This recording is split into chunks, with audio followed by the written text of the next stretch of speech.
दहशतवादाला उत्तर देण्यासाठी केंद्रानं जशास तसं पावलं उचलली आहेत असं अजित पवार म्हणतात। दहशतवादी हल्ल्याचा बदला घेतल्याशिवाय भारत गप्प बसणार नसल्याचंही अजित पवारांनी म्हटलंय।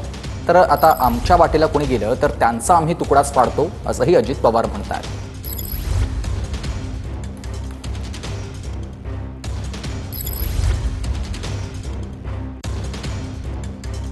काय माझ्या त्या 27 लोकांनी केलं होतं। कुटुंबाला घेऊन तिथं जम्मू काश्मीर मध्ये 4 दिवस घालवायला गेले होते।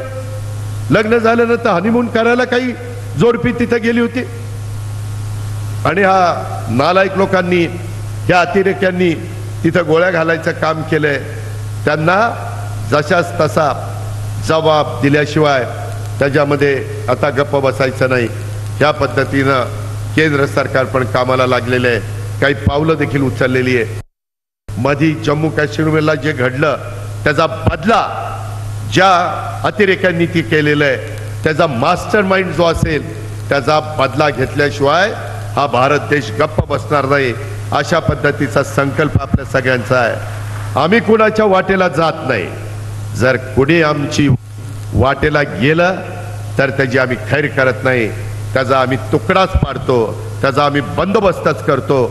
अशा प्रकारचा मेसेज जग आपल्या बरोबर आहे। जगाला ते आवडलेलं नाही।